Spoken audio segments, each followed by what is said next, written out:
नमस्कार दोस्तों, मैं अभिषेक चित्रांशी। स्वागत है आप सभी का मेधावी पे। दोस्तों, अभी अभी गुजरात और हिमाचल प्रदेश के हालिया चुनावी रिजल्ट घोषित हुए हैं, जिसमें कि इस बार ईवीएम पे किसी प्रकार का कोई आरोप नहीं लग रहा है, क्योंकि भारत की जनता ने इस बार सभी पार्टियों को इतना वोट और इतना अपनी सहमति दे ही दी है, कोई भी इस बार ईवीएम पे कोई सवाल नहीं उठा रहा है।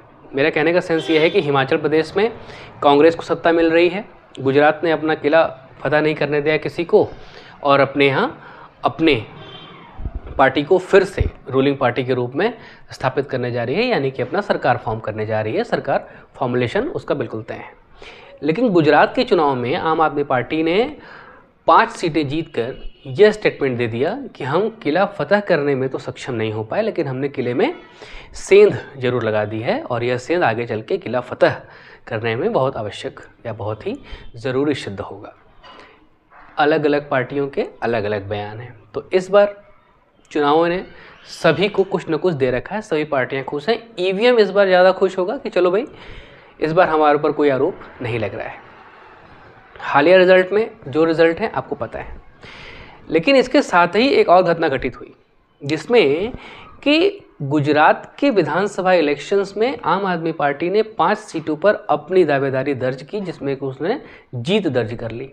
और इस जीत के साथ ही भारत की 8वीं पार्टी के रूप में, 8वीं राष्ट्रीय पार्टी के रूप में उसने अपनी बढ़त बना ली और अपना जगह सुरक्षित कर लिया है। तो आज यही जानेंगे हम कि भारत में राष्ट्रीय पार्टी का दर्जा कैसे मिलता है, भारत में राज्य स्तरीय पार्टियां क्या हैं, इनके होने के लिए, इनको इस दर्जे को प्राप्त करने के लिए कौन कौन सी कसौटी पर खरा उतरना होता है, कौन कौन से इनके लिए प्रावधान किए गए हैं। तो हम बेसिकली आज बात करेंगे भारत की राष्ट्रीय पार्टियां कैसे बनती हैं, उन्हें क्या होना चाहिए, उनके लिए योग्यताएं, भारत की राज्य स्तरीय पार्टियों के बारे में बात करेंगे हम। तो अगर हम बात कर लें कि to find a tag of national party, तो इसके लिए सबसे पहले जो ज़रूरी होगा ना, वो होगा कि आप उस चुनाव में जो भी विधानसभा या राज्यसभा के चुनाव, लोकसभा या विधानसभा के जो चुनाव हो रहे हैं, इसमें आपको कम से कम 6% सीटें, 6% वोट पाना अनिवार्य होगा, जो कि कम से कम 4 राज्यों में होगा। 6% सीटें कम से कम 4 राज्यों में आपको पाना अनिवार्य है। प्लस एक और चीज़ है इसमें, लोकसभा या विधानसभा में होने वाले चुनावों में कम से कम लोकसभा की 4 सीटें 1 या अधिक राज्यों में होनी चाहिए आपके पास। ये दोनों हो जाए तो ठीक है, न हो तो क्या इसके लिए प्रावधान है। देखिए, एक तो ये है कि अगर आपने इन चुनावों में भागीदारी अपनी करी है, तो इन चुनावों में भागीदारी करने के साथ ही आपको कम से कम लोकसभा की 2%, लोकसभा चुनाव में कम से कम 2% वोट आपको पाना अनिवार्य है, जो कि वैध मत होंगे। मैं वैध मत इसलिए बोल रहा हूँ कि ये हर जगह जहाँ भी वोट की मैं बात करूँगा वो वैलिड वोट्स की बात होंगी। तो लोकसभा में कम से कम 2% आपको वोट पाना चाहिए, जो कि वैध होगा, और 2% का मतलब होता है लोकसभा की 11 सीटें। अगर ये है तो चीज़ें ठीक है। ये तीनों ना हो तो क्या है, अगर ना हो तो कम से कम 4 राज्यों में आपके पास राज्य स्तरीय पार्टी होने का दर्जा या प्रमाण पत्र होना चाहिए। मैं क्या कह रहा हूँ, मैं कह रहा हूँ कि किसी नेशनल पार्टी को बनने के लिए क्या क्या अर्हताएं होनी चाहिए। मैंने बताया कि लोकसभा या विधानसभा के चुनावों में कम से कम 6% सीटें आपके पास होनी चाहिए, जो कि 4 विभिन्न राज्यों से होनी चाहिए। साथ ही आपको लोकसभा की 4 सीटों पर अपनी दावेदारी यानी कि अपनी जीत दर्ज करनी होगी, जो कि 1 या अधिक राज्य में होनी चाहिए। आपने 4 सीटें जीती हैं, लेकिन 1 राज्य से जीती हैं तो नहीं माना जाएगा। 4 सीटें आपने जीती हैं, 2 राज्यों में जीती हैं या 2 से अधिक राज्यों में जीती हैं, तो इसे वैलिड माना जाएगा। और ये तो आपके एक टर्म है। इसके बाद अगर आपको बाकी अन्य टर्म्स ये नहीं होता है तो क्या होना चाहिए, लोकसभा के इलेक्शंस में कम से कम 2% वैध मत अपने आप को हासिल होना चाहिए, और 2% वैध मत होने का मतलब है कि लोकसभा की 11 सीटें आप जीत रहे हैं। ये भी ना हो तो क्या होना चाहिए, कम से कम 4 राज्यों में आपके पास राज्य स्तरीय पार्टी होने का दर्जा प्राप्त होना चाहिए। अब मन में सवाल ये उठना चाहिए, स्वाभाविक है कि 4 राज्यों में राज्य स्तरीय पार्टियां क्या होती। तो राज्य स्तरीय पार्टियां क्या होती हैं, इन्हें भी आप समझ लीजिए। अगर मैं स्टेट पार्टीज की बात करूं तो स्टेट पार्टीज के लिए जो मेन अहर्ताएं हैं वो आपकी क्या होनी चाहिए, कि पहली वाली आप देख रहे हैं ना 6%, ये सेम चीज यहां इसकी पहली है। उस राज्य के चुनाव में आपके पास कम से कम 6%, वैध मैं बार बार नहीं बोल रहा हूं, लेकिन आप यहां मान के चलेंगे कि ये वैध मतों की ही बात हो रही है, वैलिड मत की बात हो रही है। उस राज्य विधानसभा के चुनाव में, राज्य विधानमंडल के चुनाव में आपके पास कम से कम 6% वैध मत होने ही चाहिए, जो कि अगर दूसरी बात कर लें तो लोकसभा की 1 सीट और विधानसभा की 2 सीट आप जीतने में कामयाब हो।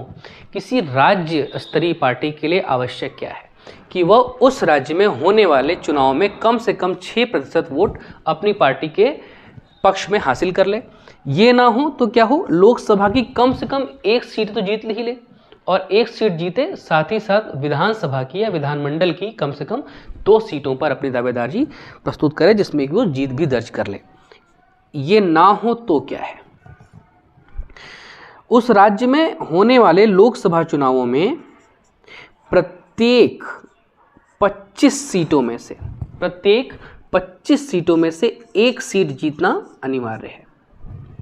मैं क्या कह रहा हूं, राज्य स्तरीय पार्टी होने के लिए क्या होना आवश्यक है, एक तो आप जिस राज्य में चुनाव में भागीदारी कर रहे हैं उसमें आपको कम से कम 6% वोट मिलना चाहिए, वैध मत होना चाहिए, और लोकसभा की कम से कम 1 सीट और विधानसभा की 2 सीटें आपको जीतना आवश्यक है।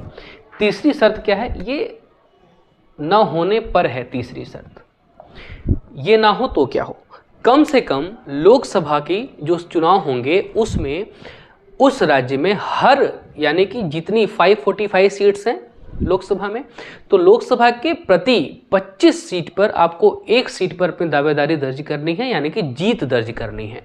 तो 25 सीट पे कम से कम 1 सीट आप निकालें, यानी कि 50 सीट पे 2 सीट, 50 सीटों पर आपकी 2 सीट, ठीक है। ऐसे ही आगे चलता जाएगा, वो क्रमागत रूप से बढ़ता जाएगा। ये चीज़ें हो गई। और अगर ना हो, ये भी ना हो पाए तो क्या हो, कम से कम इतना जरूर हो कि उस राज्य विधानसभा में जितने चुनाव पड़ रहे हैं, जितने चुनाव हो रहे हैं, उनका 8% वैध मत हासिल करना। क्लियर है? मैं ये कह रहा हूं 8% या 6% से कंफ्यूज मत होइएगा। ये बात हो रही है 6% कुल वैध मत पाने की बात हो रही है जिस इलेक्शन में आप भाग लेने जा रहे हैं। उसके साथ साथ आपको लोकसभा या विधानसभा की 1 सीट और लोकसभा की विधानसभा की 2 सीटें और लोकसभा की 1 सीट आपको प्राप्त करना अनिवार्य है। इस 6% का सेंस अलग हो गया। 8% का मतलब ये है कि उस विधानसभा के चुनाव में आपको पूरे विधानसभा के चुनाव में, विधानमंडल के चुनाव में, स्टेट असेंबली के चुनाव में कुल वोट का कम से कम 8% आपके पास वोट होना चाहिए।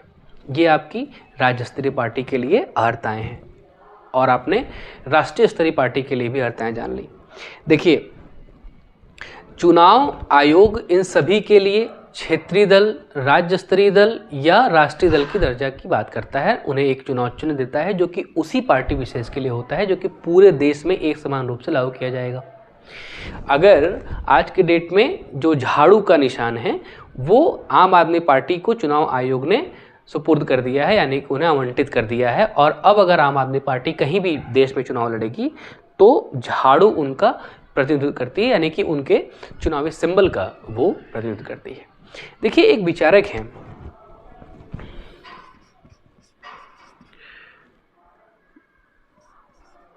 Paul Bros.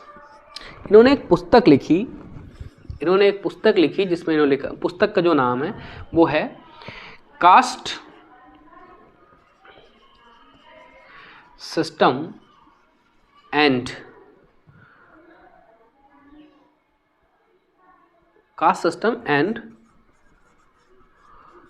Politics in India. अगर मैं ठीक याद कर पा रहा हूं तो नाम यही है, कास्ट पॉलिटिक्स या पॉलिटिक्स इन इंडिया ऐसे करके एक नाम है। इसमें इन्होंने एक शब्द बड़ा अच्छा बताया और उन्होंने ये टर्म दिया, वेब इलेक्शन। वेव, तरंग। वेव इलेक्शन का मतलब ये उन्होंने ये बताया कि भारत में एक खास वर्ग को या भारत के पूरे समाज को एक तरह से सोचने का आदी बना देना या किसी ऐसे करिश्माई व्यक्तित्व के बारे में इतनी चर्चा परिचर्चा आम कर देना कि लोगों का जो मतदान व्यवहार है ना वो परिवर्तित हो जाए। और अगर ये मतदान व्यवहार परिवर्तित होके एक ही पक्ष में वोट पड़ना शुरू हो जाए तो इसे कहते हैं वेव इलेक्शन। कहने का सेंस है, अगर आप 2014 के चुनावों की बात कर लें तो अच्छे दिन आने वाले हैं और बीजेपी की ओर से प्रधानमंत्री जो भी प्रेजेंट में है वो मोदी जी जो है कि उम्मीदवार थे प्रधानमंत्री पद के लिए। तो एक ऐसी लहर पैदा कर देना कि जनता का मतदान व्यवहार ही परिवर्तित हो जाए और वो परिलक्षित होने लगे उसके रिजल्ट में, तो इस प्रक्रिया को कहेंगे वेब इलेक्शन। साथ ही साथ एक टर्म और आता है जिसे कहते हैं इनकम्बेंसी। ये आजकल बड़ा चर्चा में रहा। आजकल लास्ट 2 ईयर आई थिंक 2 दिन पहले मैंने इसे हिंदू में और इंडियन एक्सप्रेस दोनों में पढ़ा कि इनकम्बेंसी किसे कहते हैं। देखिए, इनकम्बेंसी का मतलब ये है कि अगर किसी व्यक्ति से पार्टी का प्रचार होने लगे, यानी कि अगर एक पार्टी है और उससे संबंधित कोई नेता है, इन सभी के कार्य प्रदर्शन से अगर जनता खुश नहीं होती है तो भी इनका मत व्यवहार परिवर्तित हो जाता है। कहने का सेंस है, एक ऐसी शून्यता यहाँ पे जन्म लेती है जो कि आपको प्रदर्शन करने के हिसाब से आपको रिजल्ट नहीं देती है। कहने का मतलब ये है कि अगर कोई व्यक्ति जो कि प्रधानमंत्री है और किसी पार्टी से है, इस पार्टी और उस प्रधानमंत्री से उसके कार्य प्रदर्शन से जनता खुश नहीं है तो क्या होता है, इस प्रक्रिया को कहा जाता है इनकम्बेंसी यानी कि रिक्तता। और यह भी मतदान के व्यवहार को चेंज करती है। और इसीलिए इसका सबसे अच्छा उदाहरण है 1977 में when the Indian national Congress was defeated faces the defeat in the election and the new party come into the power, that name was Janata party. और जनता पार्टी कब आई? ये 1980 में, 3 वर्ष के बाद ही आ गई थी। इन दोनों में आपको इनकम्बेंसी देखने को मिलेगी, यानी कि 1977 में जो पार्टी चुनाव यानी कि आप ये कह सकते हैं कि स्वतंत्रता पूर्व से कुछ वर्षों से लगातार एक्टिव रही हो, जनता में उसका बहुत ज़्यादा पकड़ रहा हो, वो 1977 में इलेक्शन अचानक से हार जाती है। आपको आइडिया होगा कि इसका रिजल्ट ये भी था कि 1975 में एक बार इमरजेंसी की घोषणा कर दी गई थी तत्कालीन प्रधानमंत्री इंदिरा गांधी के द्वारा। इसके परिणाम स्वरूप भी यह चीज़ देखना पड़ा कि 1977 में इनकम्बेंसी के रूप में इंदिरा गांधी की गवर्नमेंट को डिफीट का सामना करना पड़ा और उसी समय जनता पार्टी सरकार में आई पहली बार। लेकिन जनता इनसे नाखुश थी, यानी कि इनके कार्य प्रदर्शन खुश नहीं थी, तो इनकम्बेंसी के रूप में जनता पार्टी को मौका दे दिया गया। लेकिन जनता पार्टी को अवसर 1980 में, जब 1970 से लेकर 1980 तक मिला, तो 1980 में भी कार्य प्रदर्शन यानी कि जनता पार्टी के कार्य प्रदर्शन से जनता का व्यवहार फिर से बदला। और आपने देखा कि एक बार फिर से INC यानी कि इंडियन नेशनल कांग्रेस को 1980s के दौर में फिर से एक बार सत्ता में वापस लाया गया। यानी कि जनता का व्यवहार तय करना किसी पार्टी विशेष का बात नहीं है। ये हो सकता है कब? जबकि आपके पास जो है कि पालब्रास का स्टेटमेंट हो कि वेब इलेक्शंस चल रहे हैं। लेकिन एक लहर से चलती है ना, एक करिश्मेटिक पर्सनैलिटी होती है। जैसे कि मोदी जी को आज कुछ लोग बोलते हैं कि it is very charismatic personality, where he goes he win the elections, है ना। तो बाकी चीज़ें बाकी रह जाती हैं और भी इलेक्शंस में जो आगे पार्टियां हैं वो उतना अच्छा प्रदर्शन नहीं कर पाती हैं। इसके चक्कर में स्वाइप आउट हो जाता है, यानी कि ऐसा कोई व्यक्ति जिसका चेहरा दिखाकर चुनाव जीत लिया जाए, वो आपका वेब इलेक्शन में काम आता है। लेकिन इनकम्बेंसी आपके लिए इंपॉर्टेंट है, थोड़ा उसको ध्यान रखिएगा, ठीक है। मैं समझता हूँ कि आप समझ गए होंगे इनकम्बेंसी का क्या मतलब है।